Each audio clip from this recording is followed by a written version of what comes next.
الحمدللہ رب العالمین والصلاة والسلام علی خاتم النبیین اما بعد فاعوذ باللہ من الشیطان الرجیم بسم اللہ الرحمن الرحیم۔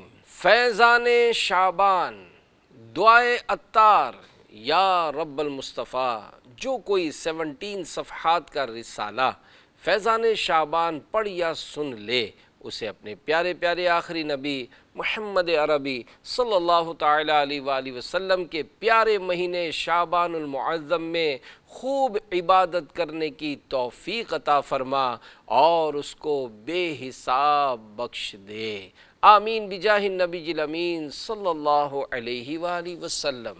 درود شریف کی فضیلت اہل بیت اطہار کے روشن چراغ حضرت امام جعفر صادق رحمۃ اللہ علیہ نے فرمایا، جو کوئی شعبان المعظم میں روزانہ 700 مرتبہ درود پاک پڑھے گا، اللہ کریم کچھ فرشتے مقرر فرما دے گا جو اس درود پاک کو رسول اللہ صلی اللہ علیہ وآلہ وسلم کی بارگاہ میں پہنچائیں گے۔ اس سے رسول اللہ صلی اللہ علیہ وآلہ وسلم کی روح مبارک خوش ہوگی، پھر اللہ پاک ان فرشتوں کو حکم دے گا کہ اس درود پاک پڑھنے والے کے لیے قیامت تک مغفرت کرتے رہو۔ دنیا و آخرت میں جب میں رہوں سلامت، پیارے پڑھوں نہ کیوں کر تم پر سلام ہر دم، صلو علی الحبیب صلی اللہ علی محمد۔ پیارے اسلامی بھائیوں، ہمیں بھی چاہیے کہ اس ماہ مبارک میں پیارے آقا مکی مدنی مصطفیٰ صلی اللہ علیہ وآلہ وسلم پر خوب درود پاک پڑھیں کہ شعبان المعظم درود پاک پڑھنے کا مہینہ ہے، جیسا کہ شارح بخاری حضرت علامہ احمد بن محمد قسطلانی رحمۃ اللہ علیہ اور انہی کے حوالے سے حضرت سیدنا شیخ شہاب الدین احمد بن حجازی رحمۃ اللہ علیہ لکھتے ہیں، بے شک شعبان نبی پاک صلی اللہ علیہ وآلہ وسلم پر درود شریف پڑھنے کا مہینہ ہے کہ آیت درود اسی مہینے میں نازل ہوئی۔ آیت درود یہ ہے، ان اللہ و ملائکتہ یصلون علی النبی یا ایہا الذین آمنوا صلوا علیہ وسلموا تسلیما۔ ترجمہ کنز الایمان، بے شک اللہ اور اس کے فرشتے درود بھیجتے ہیں اس غیب بتانے والے نبی پر، اے ایمان والو ان پر درود اور خوب سلام بھیجو۔ وہ سلامت رہا قیامت میں، پڑھ لیے جس نے دل سے 4 سلام، میرے پیارے پہ میرے آقا پر میری جانب سے لاکھ بار سلام، میری بگڑی بنانے والے پر بھیج اے میرے کردگار سلام، صلو علی الحبیب صلی اللہ علی محمد۔ چاند دیکھنا واجب ہے، اے عاشقان رسول۔ شعبان المعظم اسلامی سال کا 8واں مہینہ ہے جو رجب المرجب اور رمضان مبارک کے درمیان میں ہے۔ یہ ان 5 مہینوں میں سے پہلا مہینہ ہے جن کا چاند دیکھنا واجب کفایہ ہے۔ 5 مہینے یہ ہیں، نمبر 1 شعبان المعظم، نمبر 2 رمضان المبارک، نمبر 3 شوال المکرم، نمبر 4 ذوالقعدۃ الحرام اور نمبر 5 ذوالحجۃ الحرام۔ شعبان المعظم کے نام کی حکمتیں، نمبر 1 شعبان شعبن سے بنا ہے جس کے معنی ہے گھاٹی، چونکہ اس مہینے میں خیر و برکت کا عمومی نزول ہوتا ہے اس لیے اسے شعبان کہا جاتا ہے۔ جس طرح گھاٹی پہاڑ کا راستہ ہوتی ہے، اسی طرح یہ مہینہ خیر و برکت کا راستہ ہے۔ نمبر 2 رسول اللہ صلی اللہ علیہ وآلہ وسلم نے ارشاد فرمایا، انما سمی شعبان لأنہ ینشعب فیہ خیر کثیر للصائم فیہ حتی یدخل الجنہ، یعنی اس مہینے کو شعبان اس لیے کہا جاتا ہے کہ اس میں روزہ رکھنے والے کے لیے بہت سی بھلائیاں شاخوں کی طرح پھوٹتی ہیں یہاں تک کہ وہ جنت میں جا پہنچتا ہے۔ حضرت امام رافعی رحمۃ اللہ علیہ فرماتے ہیں اس حدیث پاک کا مطلب یہ ہے کہ ماہ شعبان میں مسلمان ذکر و اذکار، نیکیوں اور قرآن پاک کی تلاوت کی طرف مائل ہو جاتے ہیں اور رمضان المبارک کے لیے تیاری کرتے ہیں، اور شعبان المعظم میں رمضان المبارک کے روزوں کی فرضیت کا حکم نازل ہوا۔ صلو علی الحبیب صلی اللہ علی محمد۔ ماہ شعبان میں استقبال رمضان کی تیاری۔ پیارے اسلامی بھائیوں، شعبان کا مہینہ چونکہ رمضان سے پہلے آتا ہے، لہذا جس طرح ماہ رمضان میں روزے اور تلاوت قرآن کا حکم ہے، اسی طرح ماہ شعبان میں بھی اس کی بڑی اہمیت ہے کہ روزے رکھے جائیں اور تلاوت قرآن کی جائے تاکہ استقبال رمضان کی تیاری ہو جائے اور نفس کو عبادات کی عادت ہو جائے۔ صحابہ کرام کا انداز مبارک۔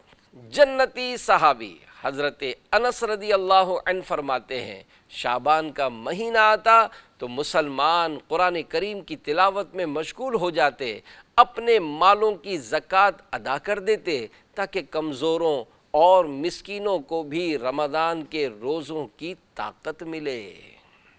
تلاوت قرآن کا مہینہ۔ عظیم تابعی بزرگ حضرت سلمہ بن کہیل رحمۃ اللہ علیہ فرماتے ہیں ماہ شعبان کو تلاوت قرآن کرنے والوں کا مہینہ کہا جاتا تھا۔ حضرت حبیب بن ابو ثابت رحمۃ اللہ علیہ شعبان کے آنے پر فرماتے یہ قاریوں کا مہینہ ہے۔ حضرت عمرو بن قیس رحمۃ اللہ علیہ ماہ شعبان کی آمد پر اپنی دکان بند کر دیتے اور تلاوت قرآن کریم کے لیے فارغ ہو جاتے۔ براعت دے عذاب قبر سے، نارے جہنم سے، ماہ شعبان کے صدقے میں کر فضل و کرم مولا۔ صلو علی الحبیب صلی اللہ علی محمد۔ اے غافل، پیارے اسلامی بھائیوں، ہمارے بزرگان دین رحمت اللہ علیہم تو اس مبارک مہینے کو عبادت میں گزاریں، تلاوت کریں، نیکیوں کا اہتمام کریں، اور ہم غفلت کی نیند سوتے ہی رہیں۔ ایسے غافلوں کے بارے میں کہا گیا ہے اے مبارک وقتوں میں کوتاہی کرنے والے، ان وقتوں کو ضائع کرنے والے اور انہیں برے اعمال سے آلودہ کرنے والے، تو نے کتنے برے کام ان مبارک وقتوں کے حوالے کیے۔ چند عربی اشعار کا ترجمہ۔ نمبر 1، رجب چلا گیا اور تو نے اس میں کوئی نیکی نہیں کی، اور اب یہ برکت والا ماہ شعبان ہے۔ نمبر 2، اے شعبان کی عظمت سے بے خبر رہ کر ان وقتوں کو ضائع کرنے والے، ہوش میں آ اور تباہی سے ڈر۔ نمبر 3، بہت جلد سب لذتیں تجھ سے چھین لی جائیں گی اور موت تجھے تیرے گھر سے زبردستی نکال دے گی۔ نمبر 4، سچی اور خلوص بھری توبہ کے ذریعے جس قدر گناہوں کا علاج کر سکتا ہے کر لے۔ نمبر 5، اور جہنم سے سلامتی کو ہی اپنا مقصد بنا لے۔ بہترین مجرم وہ ہے جو اپنے جرموں کا علاج کر لے۔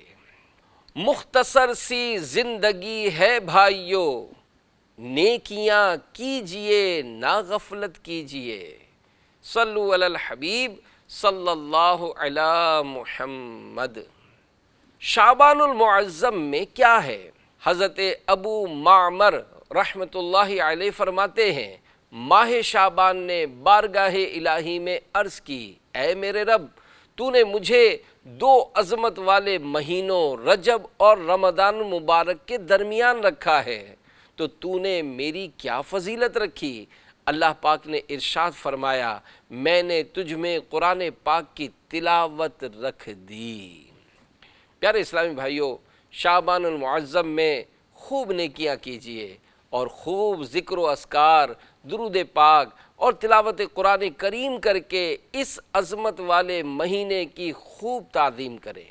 اس عظمت والے مہینے کی اہمیت کے لیے اتنا ہی کافی ہے کہ اس کے بارے میں ہمارے پیارے آقا صلی اللہ علیہ وآلہ وسلم نے ارشاد فرمایا، شہر شعبان شہری، یعنی ماہ شعبان میرا مہینہ ہے۔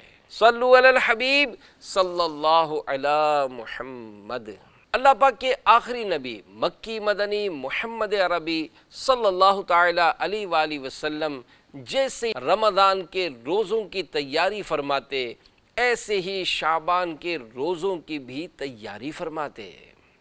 نیز آپ صلی اللہ تعالی علیہ وآلہ وسلم نے تعظیم رمضان کے لیے شعبان کے روزوں کو سب سے افضل روزے قرار دیا، جیسا کہ جنتی صحابی حضرت انس رضی اللہ عنہ سے روایت ہے کہ رسول اللہ صلی اللہ تعالی علیہ وآلہ وسلم سے سب سے افضل روزوں کے بارے میں پوچھا گیا تو آپ صلی اللہ علیہ وآلہ وسلم نے ارشاد فرمایا، رمضان کی تعظیم کے لیے شعبان کے روزے۔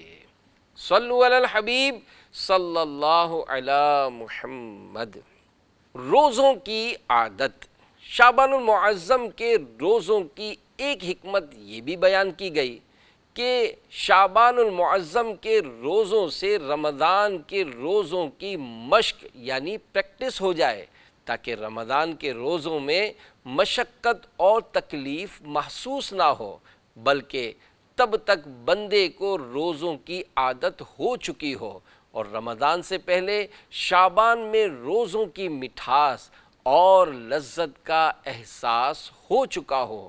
لہذا جب ماہ رمضان آئے تو بندہ چستی کے ساتھ رمضان کے روزے رکھنے لگے۔ شعبان کے روزوں سے محبت۔ ام المومنین حضرت بی بی عائشہ صدیقہ رضی اللہ عنہا فرماتی ہیں، رسول اللہ صلی اللہ علیہ وآلہ وسلم کو ماہ شعبان میں روزے رکھنا تمام مہینوں سے زیادہ پسندیدہ تھا کہ اس میں روزہ رکھا کرتے، پھر اسے رمضان سے ملا دیتے۔ ام المومنین حضرت بی بی عائشہ صدیقہ رضی اللہ عنہا ہی سے روایت ہے کہ رسول اللہ صلی اللہ علیہ وآلہ وسلم پورے شعبان کے روزے رکھا کرتے تھے اور فرماتے، اپنی استطاعت کے مطابق عمل کرو کہ اللہ پاک اس وقت تک اپنا فضل نہیں روکتا جب تک تم اکتا نہ جاؤ۔ شارح بخاری حضرت علامہ مفتی محمد شریف الحق امجدی رحمۃ اللہ علیہ اس حدیث پاک کے تحت لکھتے ہیں، مراد یہ ہے کہ شعبان میں اکثر دنوں میں روزہ رکھتے تھے، اسے تغلیباً یعنی غلبے اور زیادت کے لحاظ سے کل یعنی سارے مہینے کے روزے رکھنے سے تعبیر کر دیا، جیسے کہتے ہیں کہ فلاں نے پوری رات عبادت کی جبکہ اس نے رات میں کھانا بھی کھایا ہو اور ضروریات سے فراغت بھی کی ہو۔ یہاں تغلیباً اکثر کو کل کہہ دیا۔ مزید فرماتے ہیں، اس حدیث سے معلوم ہوا کہ شعبان میں جسے قوت ہو وہ زیادہ سے زیادہ روزے رکھے، البتہ جو کمزور ہو وہ روزہ نہ رکھے، کیونکہ اس سے رمضان کے روزوں پر اثر پڑے گا۔ یہی محمل یعنی مراد و مقصد ہے ان احادیث کا جن میں یہ فرمایا گیا کہ نصف یعنی آدھے شعبان کے بعد روزہ نہ رکھو۔ اگر کوئی پورے شعبان المعظم کے روزے رکھنا چاہے تو اس کو ممانعت بھی نہیں۔ الحمدللہ عاشقان رسول کی دینی تحریک دعوت اسلامی کے کئی اسلامی بھائی اور اسلامی بہنوں میں رجب المرجب اور شعبان المعظم دونوں مہینوں کے روزے رکھنے کی ترکیب ہوتی ہے، اور مسلسل روزے رکھتے ہوئے یہ حضرات رمضان المبارک سے مل جاتے ہیں۔ شفاعت مصطفیٰ، حضرت علامہ شاہ فضل رسول بدایونی رحمۃ اللہ علیہ فرماتے ہیں، جو شعبان المعظم کے روزے اس لیے رکھے کہ حضور صلی اللہ علیہ وآلہ وسلم کو پسند تھے، اسے حضور پاک صلی اللہ علیہ وآلہ وسلم کی شفاعت نصیب ہوگی۔ فرمائیں گے جس وقت غلاموں کی شفاعت، میں بھی ہوں غلام آپ کا مجھ کو نہ بھلانا، فرما کے شفاعت میری اے شافع محشر، دوزخ سے بچا کر مجھے جنت میں بسانا۔ حضور کو شعبان کے روزے پسند ہونے کی وجہ، جنتی صحابی حضرت اسامہ بن زید رضی اللہ عنہ نے عرض کی، یا رسول اللہ صلی اللہ علیہ وآلہ وسلم، دیکھتا ہوں کہ آپ صلی اللہ علیہ وآلہ وسلم جس طرح شعبان کے روزے رکھتے ہیں اس طرح کسی اور مہینے میں روزے نہیں رکھتے۔ فرمایا رجب اور رمضان کے بیچ میں یہ مہینہ ہے، لوگ اس سے غافل ہیں، اس میں لوگوں کے اعمال اللہ کریم کی بارگاہ میں پیش کیے جاتے ہیں، اور مجھے یہ محبوب یعنی پسند ہے کہ میرا عمل اس حال میں اٹھایا جائے کہ میں روزہ دار ہوں۔ پیارے اسلامی بھائیوں، ہمارے پیارے آقا صلی اللہ علیہ وآلہ وسلم کا یہ عمل یقیناً ہم غلاموں کی تعلیم کے لیے تھا، جبھی تو فرمایا کہ رجب اور رمضان کے بیچ میں یہ مہینہ ہے، لوگ اس سے غافل ہیں، لہذا ہمیں چاہیے کہ ہم خواب غفلت سے بیدار ہو جائیں، نیکیوں میں اضافہ کریں اور آخرت کو بہتر بنانے کی فکر کریں، نیز اس اچھی نیت سے ماہ شعبان کے روزے رکھنے میں دلچسپی لیں کہ اس مہینے میں جب ہمارا اعمال نامہ ہمارے پیارے اللہ پاک کی بارگاہ میں پیش کیا جائے تو اے کاش ہم بھی روزہ دار ہوں۔ یوں میرا دنیا سے سفر ہو، ان کی چوکھٹ میرا سر ہو، پیش نظر ہو ان کا جلوہ، یا اللہ میری جھولی بھر دے۔ صلو علی الحبیب صلی اللہ علی محمد۔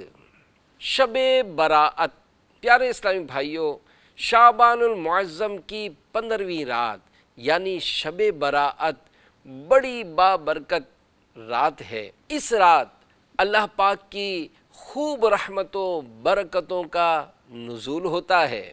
اللہ پاک کی بارگاہ میں اس رات خاص طور پر اپنی دنیا اور آخرت کی بھلائی کی دعا مانگنی چاہیے، کیونکہ اس رات دعائیں قبول ہوتی ہیں۔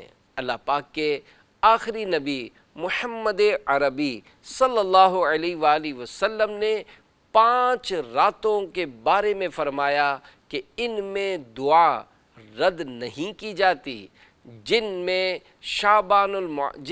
ایک شعبان کی 15ویں رات یعنی شب براءت بھی ہے۔ شب براءت کے 15 نام حضرت علامہ علی قاری رحمۃ اللہ علیہ نقل کرتے ہیں۔ شب براءت کے 4 نام ہیں: لیلۃ المبارکہ یعنی برکت والی رات، لیلۃ البراءہ یعنی نجات والی رات، لیلۃ الصق یعنی دستاویز والی رات، لیلۃ الرحمہ یعنی رحمت والی رات۔ مزید فرماتے ہیں اسے لیلۃ البراءہ اور لیلۃ الصق یعنی نجات و دستاویز والی رات اس لیے کہتے ہیں کہ جب تاجر مالک سے اس کا اناج وصول کر لیتا ہے تو اس کے لیے براءت نامہ لکھ دیتا ہے، اسی طرح اللہ پاک اس رات اپنے مومن بندوں کے لیے براءت نامہ لکھ دیتا ہے۔ حضرت علامہ سید محمد بن علوی مالکی رحمۃ اللہ علیہ نے مزید چند نام بھی ذکر فرمائے ہیں۔ لیلۃ القسمہ، لیلۃ التکفیر، کیونکہ اس رات گناہ مٹائے جاتے ہیں، لیلۃ الاجابہ یعنی اس رات دعا قبول ہوتی ہے، لیلۃ الحیاتی، لیلۃ عید الملائکہ یعنی فرشتوں کی شب عید، لیلۃ الشفاعہ، لیلۃ الجائزہ، لیلۃ الرجحان، لیلۃ التعظیم، لیلۃ القدر، لیلۃ الغفران۔ رحمت کے 300 دروازے۔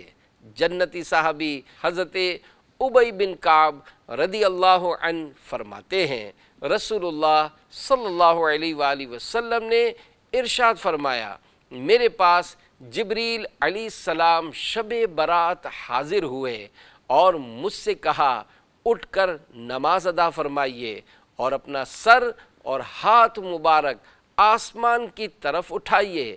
میں نے پوچھا اے جبریل یہ کیسی رات ہے؟ عرض کی یا محمد صلی اللہ علیہ وآلہ وسلم یہ وہ رات ہے جس میں آسمان اور رحمت کے 300 دروازے کھول دیے جاتے ہیں۔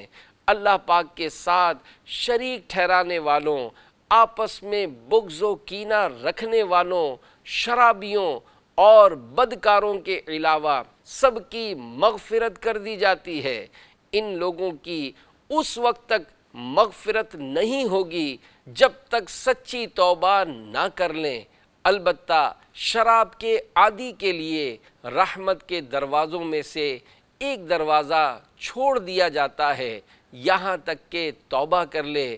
جب وہ توبہ کر لیتا ہے تو اس کی مغفرت کر دی جاتی ہے۔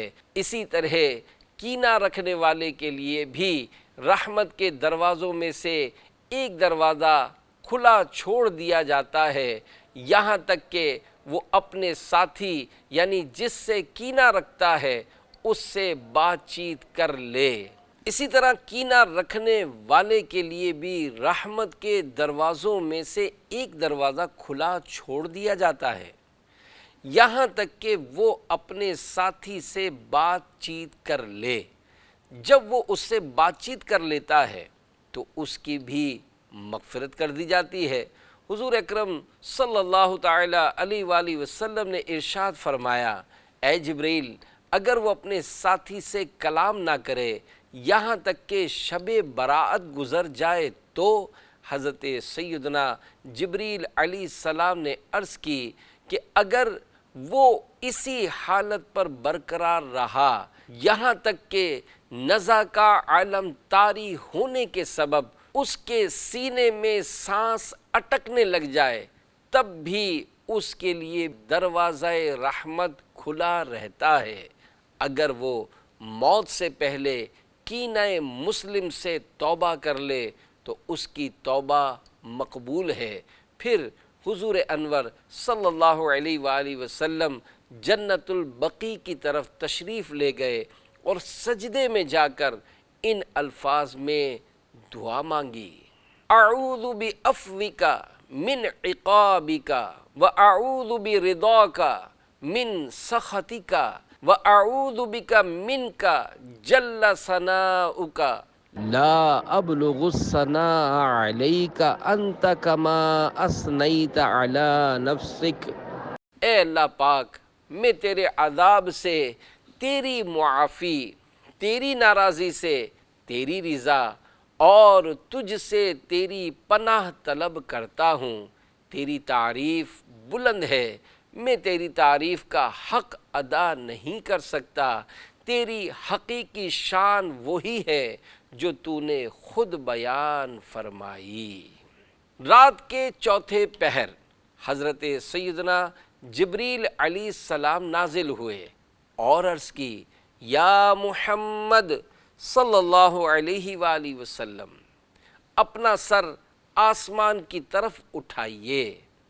آپ نے اپنا سر آسمان کی طرف اٹھایا تو دیکھا کہ رحمت کے دروازے کھلے ہوئے ہیں اور ہر دروازے پر ایک فرشتہ آواز دے رہا ہے۔ پہلے دروازے پر ایک فرشتہ یوں پکار رہا ہے کہ مبارک ہو اسے جو اس رات عبادت کرے۔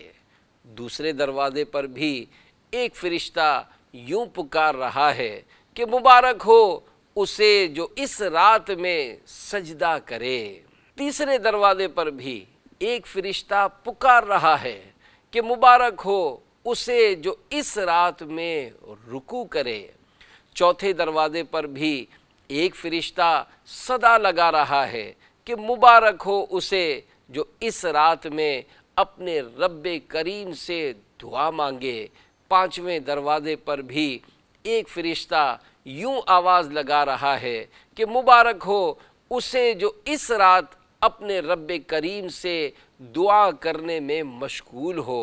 چھٹے دروازے پر بھی ایک فرشتہ پکار رہا ہے کہ اس رات میں مسلمانوں کو مبارک ہو۔ ساتویں دروازے پر بھی ایک فرشتہ پکار رہا ہے کہ اللہ پاک کو ایک ماننے والوں کو مبارک ہو۔ آٹھویں دروازے پر بھی ایک فرشتہ پکار رہا ہے کہ ہے کوئی توبہ کرنے والا کہ اس کی توبہ قبول کی جائے۔ نویں دروازے پر بھی ایک فرشتہ صدا لگا رہا ہے کہ ہے کوئی مغفرت طلب کرنے والا کہ اس کی مغفرت کر دی جائے۔ اور 10ویں دروازے پر بھی ایک فرشتہ ندا دے رہا ہے کہ ہے کوئی دعا کرنے والا کہ اس کی دعا قبول کر لی جائے۔ پھر رحمت عالم صلی اللہ علیہ وآلہ وسلم نے فرمایا اے جبریل رحمت کے یہ دروازے کب تک کھلے رہتے ہیں؟ تو عرض کی رات کی ابتدا سے طلوع فجر تک۔ ہمارے پیارے آقا صلی اللہ علیہ وآلہ وسلم نے ارشاد فرمایا اس رات بکریوں کے بالوں سے بھی زیادہ لوگوں کی مغفرت کی جاتی ہے۔ اسی رات لوگوں کے سال بھر کے اعمال آسمانوں کی جانب بلند کیے جاتے ہیں اور اسی رات رزق تقسیم کیے جاتے ہیں۔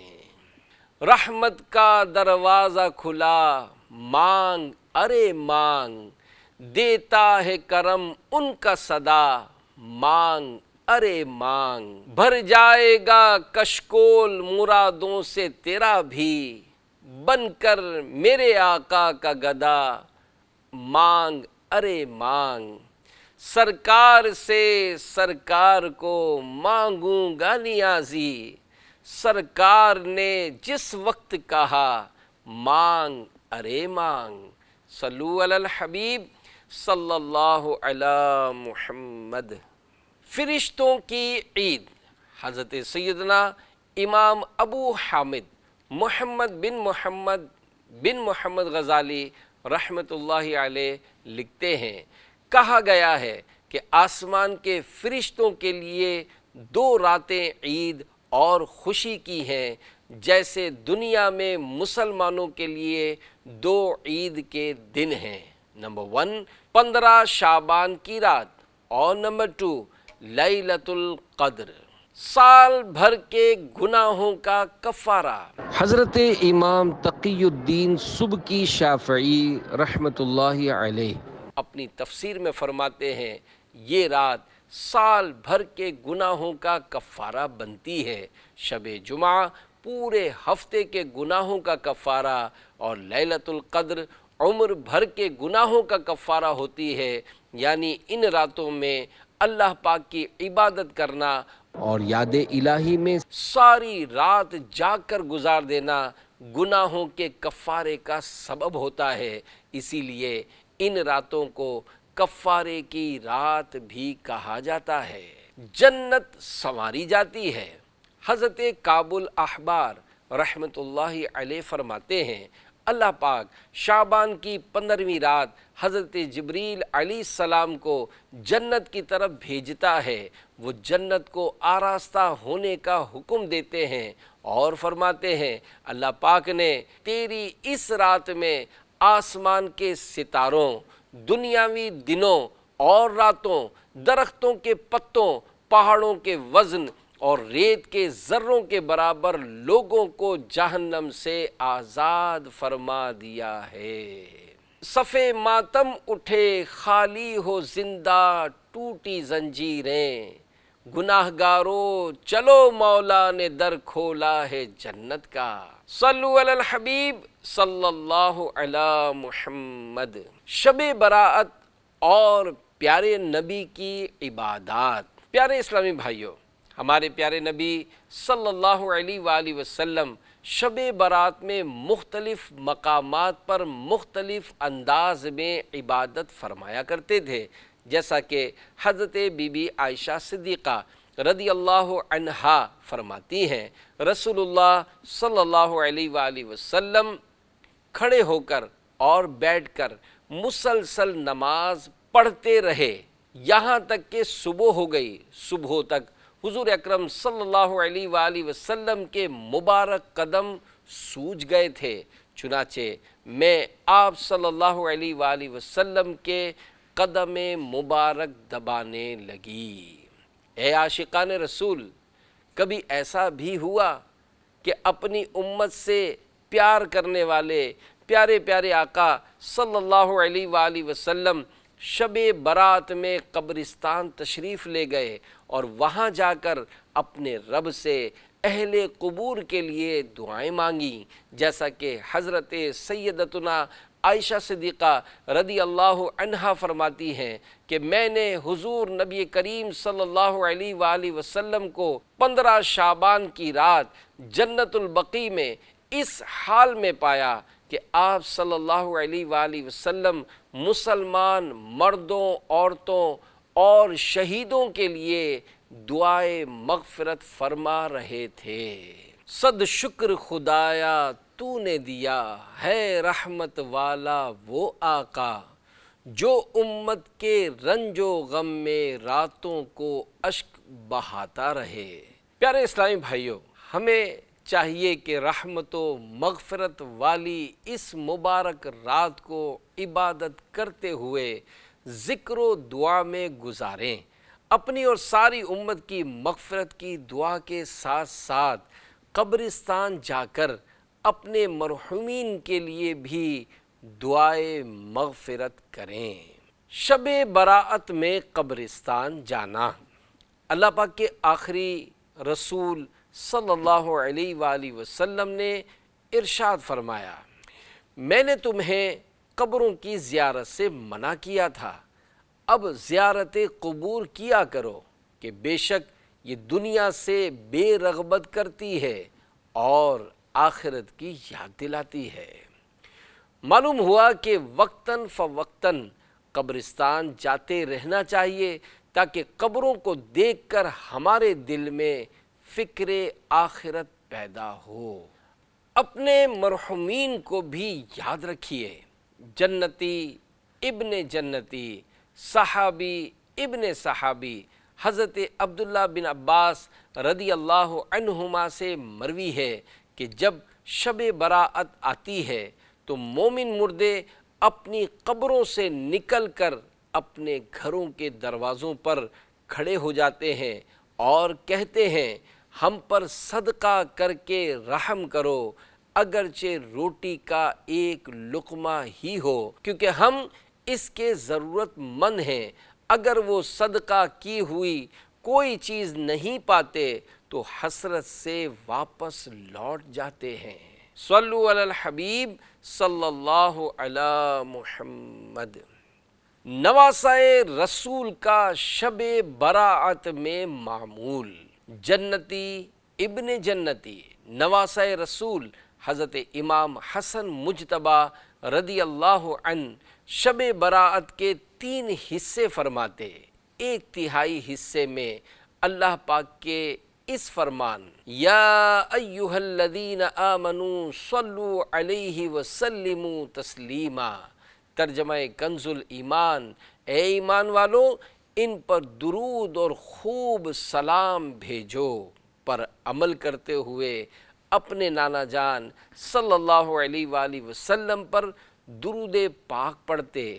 1/3 حصے میں توبہ و استغفار کرتے اور آخری 1/3 حصے میں اللہ پاک کے فرمان پر عمل کرتے ہوئے رکوع و سجود فرماتے۔ آپ رضی اللہ عنہ نے ارشاد فرمایا، میں نے اپنے ابو جان حضرت علی المرتضیٰ رضی اللہ عنہ سے سنا ہے کہ نبی کریم صلی اللہ علیہ وآلہ وسلم نے فرمایا، جو نصف شعبان یعنی شب برات کی رات کو زندہ کرے گا، یعنی اس رات عبادت کرے گا، وہ مقربین میں لکھا جائے گا۔ شب برات میں عبادت کرنا مستحب ہے۔ حضرت خالد بن معدان، حضرت لقمان بن عامر اور دیگر بزرگان دین رحمۃ اللہ علیہم شعبان کی 15ویں رات یعنی شب برات کو اچھا لباس پہنتے، خوشبو سلگاتے، سرما لگاتے اور رات مسجد میں جمع ہو کر عبادت کیا کرتے تھے۔ حضرت اسحاق بن راہویہ رحمۃ اللہ علیہ بھی اسی بات کی تائید کرتے اور اس رات مسجدوں میں اکٹھے ہو کر نفلی عبادت کرنے کے بارے میں فرماتے، یہ کوئی بدعت یعنی برا کام نہیں۔ حضرت علامہ شہاب الدین احمد بن حجازی رحمۃ اللہ علیہ فرماتے ہیں، شب برات میں عبادت کرنا مستحب ہے۔ 70,000 فرشتے دعائے مغفرت کریں گے۔ حضرت علامہ علی قاری رحمۃ اللہ علیہ فرماتے ہیں، شب برات میں سورۃ الدخان پڑھنا مستحب ہے۔ جنتی صحابی حضرت ابو ہریرہ رضی اللہ عنہ فرماتے ہیں کہ رسول اللہ صلی اللہ علیہ وآلہ وسلم نے فرمایا، جو رات میں حامیم الدخان کی تلاوت کرے گا تو وہ صبح اس حال میں کرے گا کہ 70,000 فرشتے اس کے لیے دعائے مغفرت کر رہے ہوں گے۔ شب برات میں اسلاف کی دعا۔ اے عاشقان صحابہ و اہل بیت، کئی صحابہ کرام علیہم رضوان اور بزرگان دین سے ثابت ہے کہ وہ اس رات بطور عاجزی یہ دعا مانگتے تھے، اللہم ان کنت کتبتنا اشقیاء فمحوہ واکتبنا سعداء وان کنت کتبتنا سعداء فاثبتنا فانک تمحو ما تشاء وتثبت وعندک الکتاب۔ ترجمہ، اے اللہ پاک، اگر تو نے ہمیں بدبخت لکھا ہے تو تو اسے مٹا دے اور ہمیں سعادت مند لکھ دے، اور اگر تو نے ہمیں سعادت مند لکھا ہے تو اسے ثابت رکھ، بے شک جو تو چاہتا ہے اسے مٹاتا ہے اور جو چاہتا ہے ثابت رکھتا ہے، اور تیرے ہی پاس الکتاب ہے۔ شب براءت کیسے گزاریں؟ پیارے اسلامی بھائیوں، مشہور مفسر حضرت مفتی احمد یار خان نعیمی رحمۃ اللہ علیہ فرماتے ہیں، اس مہینے کی 15ویں رات جسے شب براءت کہتے ہیں بہت مبارک رات ہے۔ اس میں قبرستان جانا، وہاں فاتحہ پڑھنا سنت ہے۔ اسی طرح بزرگان دین کے مزارات پر حاضر ہونا بھی ثواب ہے۔ اگر ہو سکے تو 14ویں اور 15ویں تاریخ کو روزے رکھے، 15ویں تاریخ کو حلوہ وغیرہ بزرگان دین کی فاتحہ پڑھ کر صدقہ و خیرات کرے، اور 15ویں رات کو ساری رات جاگ کر نفل پڑھے، اور اس رات کو ہر مسلمان ایک دوسرے سے اپنے قصور معاف کرا لیں، قرض وغیرہ ادا کر دیں، کیونکہ بغض والے مسلمان کی دعا قبول نہیں ہوتی۔ مزید فرماتے ہیں، اگر تمام رات نہ جاگ سکے تو جس قدر ہو سکے عبادت کرے اور زیارات قبور کرے۔ اگر اس رات کو 7 پتے بیری کے پانی میں جوش دے کر غسل کرے تو انشاءاللہ تمام سال جادو کے اثر سے محفوظ رہے گا۔ بگڑی قسمت سنور جائے گی ہو نظر، سوئے لوح و قلم تاج دار حرم۔ صلو علی الحبیب صلی اللہ علی محمد۔ شب برات بھی مغفرت سے محروم، حضور نبی کریم صلی اللہ علیہ وآلہ وسلم نے فرمایا، میرے پاس جبریل علیہ السلام آئے اور کہا شعبان کی 15ویں رات ہے، اس میں اللہ پاک جہنم سے اتنوں کو آزاد فرماتا ہے جتنے بنی کلب کی بکریوں کے بال ہیں، مگر غیر مسلم اور عداوت والے اور رشتہ کاٹنے والے اور کپڑا لٹکانے والے اور والدین کی نافرمانی کرنے والے اور شراب کے عادی کی طرف نظر رحمت نہیں فرماتا۔